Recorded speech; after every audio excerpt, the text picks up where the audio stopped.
I don't want to come across as this super technical expert, but I have something very important that you need to hear if you want to resolve your relationship conflict, if you want to attract a member of the opposite sex towards you, if you want your partner or romantic interest to be on good terms with you. The tribulation or the turbulence that plays out in front of us, the events, the circumstances, are not necessarily the cause of our emotional suffering.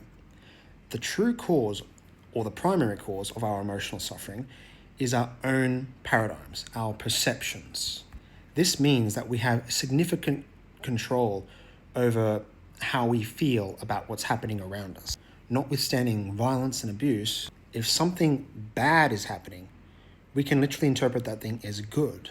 Instead of asking ourselves questions that reinforce the negativity, you can polarize it and ask questions that look at the opposite.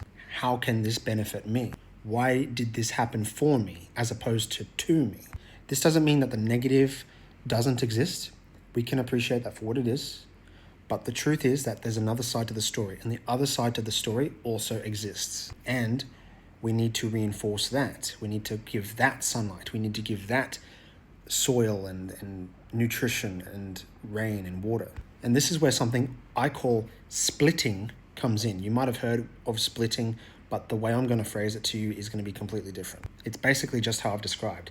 There's more than one reality playing out. At the bare minimum, there's a negative and a positive.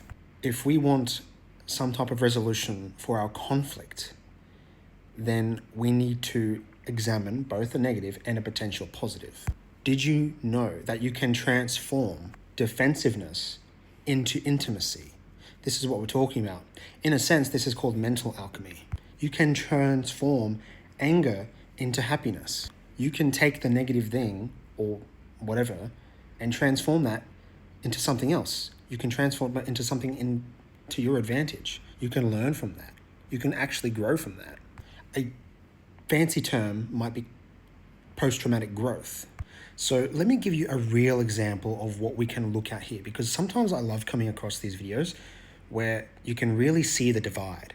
There was one video actually I saw a long time ago with this woman putting a vase in a cupboard. There was no commentary whatsoever, and people's interpretations were running wild all over the place because they were accusing the husband of not helping, and they were also interpreting the woman as being extremely happy. So you put 1,000 people in the room with the green vase, every single person looking at that green vase is going to have a wildly different interpretation. But let me show you a video that I just found real quick.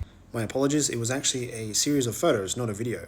But this series of photos is from this 16-year-old girl who has gotten pregnant, and what's more noticeable to me is the significant scars from her pregnancy. And then we see another video of her, not a video, a clip of her getting pregnant again.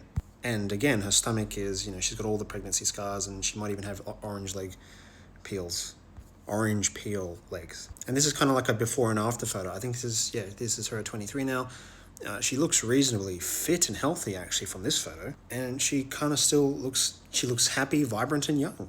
Now, the most important thing that we need to take away from this message that I'm trying to convey to you is that if you're going through a difficult time, your partner's pulling away, they're not texting you back, they've chosen someone else, or they did something disproportionate, we need to change the way we see the image.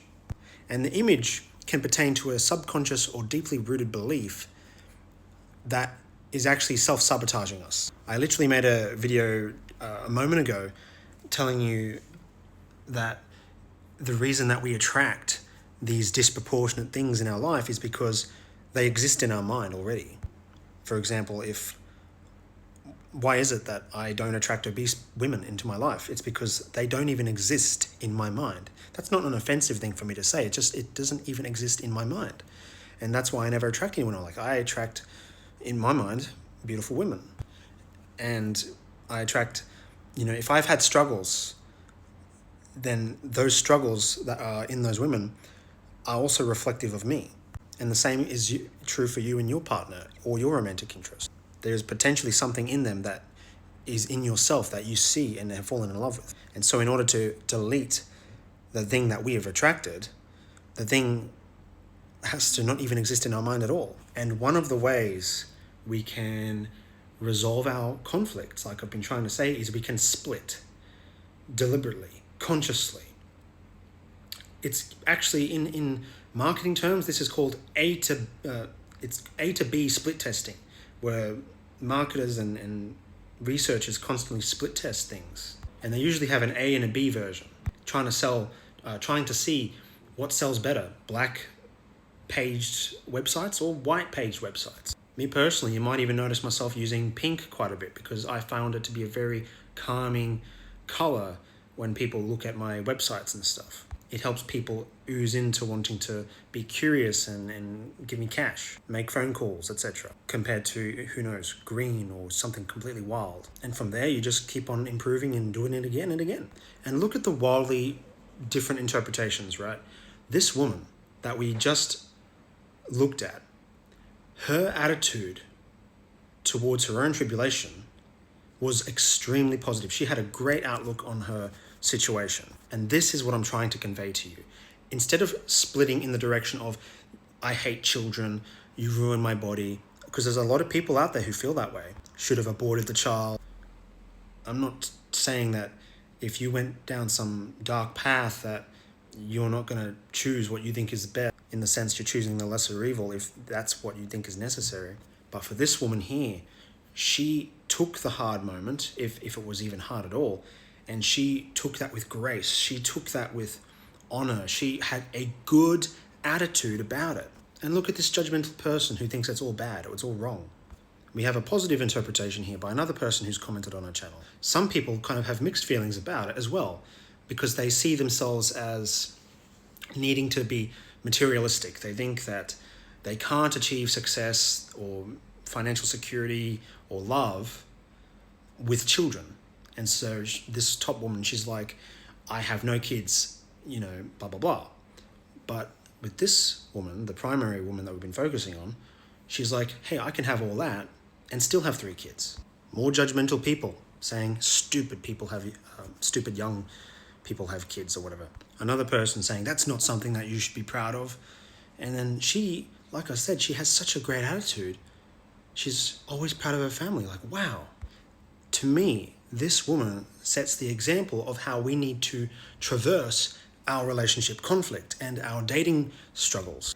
If you feel this helped you in any way moving forward, let me know in the comment section. Feel free to reach out to me if you're struggling with anything that you feel that resonates with you, and let me know if I can connect with you and see if I can spot anything that you might have missed where we can make some small changes moving forward in your relationship and in your dating life. Because let's be real, there is definitely a lot of BS out there. Of course, take what I say with a grain of salt.